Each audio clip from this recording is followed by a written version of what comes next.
Okay, let's move on to some solutions in food, right? So how do we get more magnesium into the diet? Well, a lot of foods contain magnesium. By no means is this a comprehensive list, but these foods are all very, very high in magnesium. So bang for buck, these are great sources to get your magnesium. Number one, green leafies. And there's spinach, kale, chard, other greens, very rich in magnesium, very great choices if you do well with greens. Now, some of you don't do well with greens because you have an oxalate problem. So that wouldn't be a great choice if you have oxalate issues. But if you don't have oxalate issues, green leafies are a great choice. Wild caught cold water fish. This is a great choice as well. You just want to make sure, again, keyword here, wild caught. Don't go buy the farm raised nonsense, the stuff they call sustainable. That farm raised stuff is being fed genetically modified corn and soy. So there's glyphosate residue that you have to worry about, but also the actual consistency of the meat and the nutritional value of the meat is very different when those fish are caught in captivity. And then meats, and this could be beef, this could be chicken, this could be poultry. Meat contains magnesium. Remember, just like animals, humans store, the second largest storehouse of magnesium is in muscle tissue. So meats are a great way to get magnesium. Almonds, rich in magnesium. Figs, cocoa.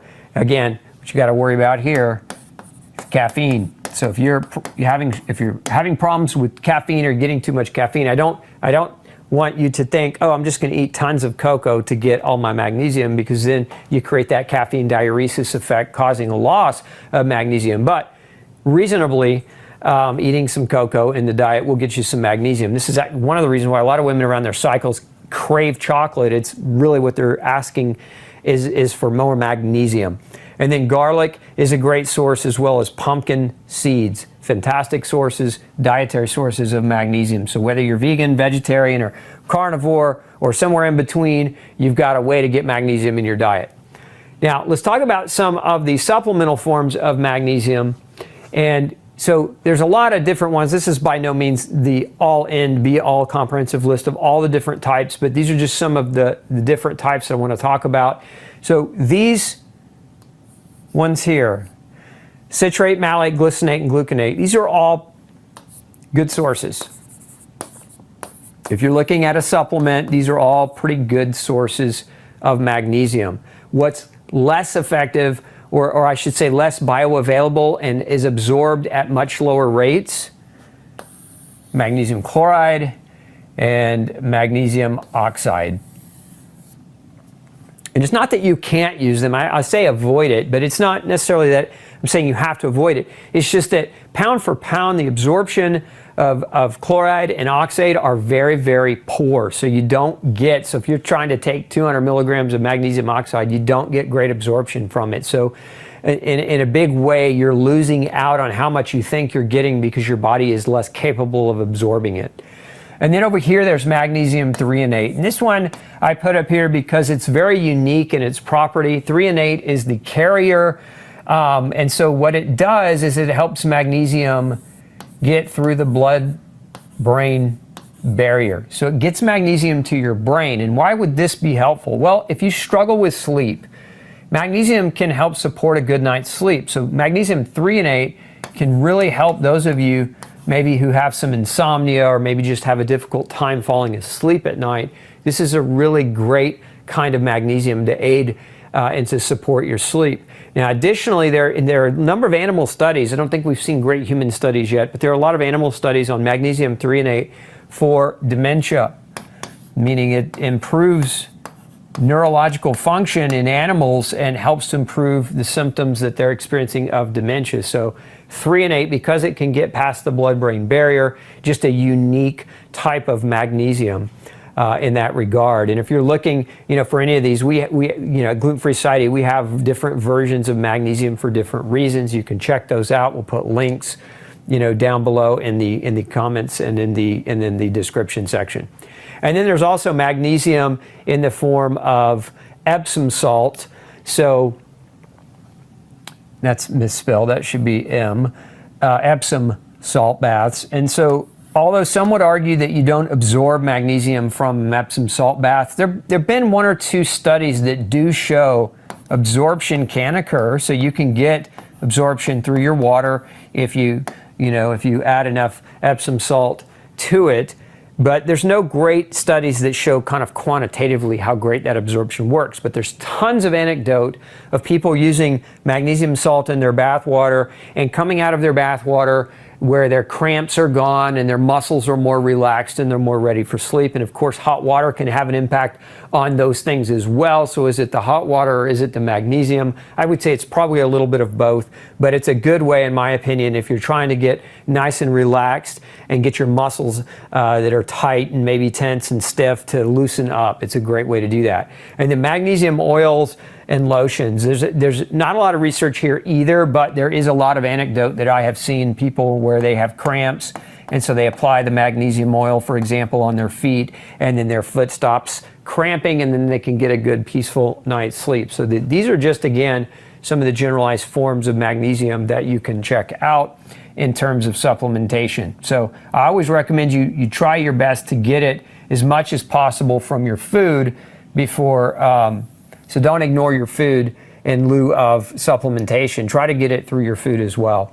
Now let's talk a little bit about some of the blood tests. So how do you know whether or not you have a magnesium deficiency? There are different kinds of tests that can be done. Some people use hair tests. Some people use serum magnesium tests. Some people use urine output tests. My opinion, clinically speaking, these are not worth your money.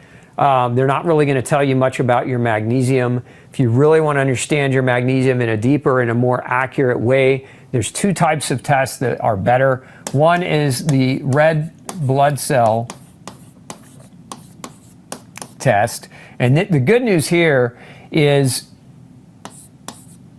most doctors can order this because it's not like an esoteric specialized lab. Most like your LabCorp, your Quest labs, these are part of their repertoire of tests that they offer. So you can actually go into your doctor and ask them, hey, I'd like to get a red blood cell magnesium test to just check my levels.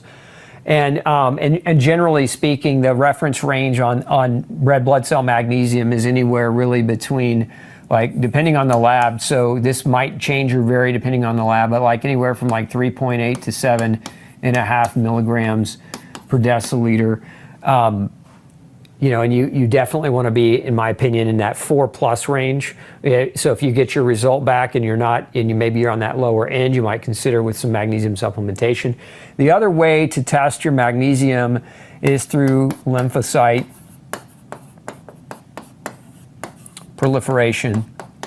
And this is the way I prefer. And there's a reason why. Lymphocytes have a 6-month life cycle.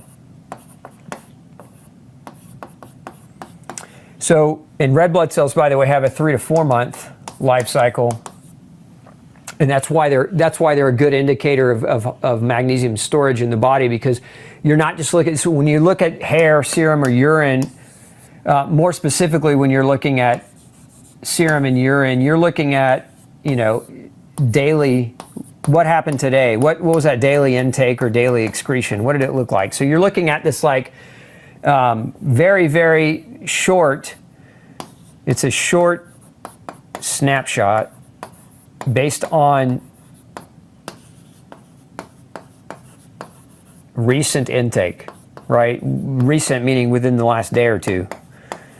So it's not really a great indicator of long-term magnesium status, because you could go in on a day of a test and maybe last night you ate more foods that were richer in magnesium, and so you're getting this serum or urine output level that looks pretty normal based on the lab reference ranges. So again, not great for understanding whether or not you have long-term magnesium deficiency, but using lymphocytes or red blood cells, you have this really nice long multi-month span with lymphocytes. It's a 6-month life cycle.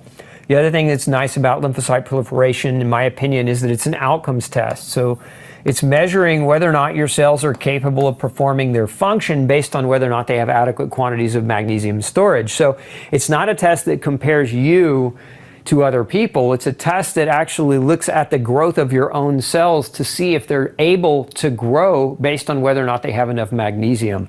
And so a functional test is always going to be superior to a serum test or a urine test where the values are based on averages of people in the population, because at the end of the day, you aren't all the other people that went into creating the reference range. You are you. You are uniquely you. And so using testing that can help you understand uniquely whether or not you're low is going to give you an advantage over knowing whether or not you need to actually add more magnesium into your diet or supplement with it. So these two tests would be my advice on best choices. So talk to your doctor about those. If they've never heard of this, don't ask them to go, well, you could go ask them to figure it out. But my point is, if they never heard of it, they're not qualified. And I shouldn't really say that. Maybe they're not qualified because doctors can learn. But most of them will run the other direction before they go and read and learn about science in this way. But Quest and LabCorp run this test. It's very, very common. Insurance will cover it. And so it's worthwhile asking for.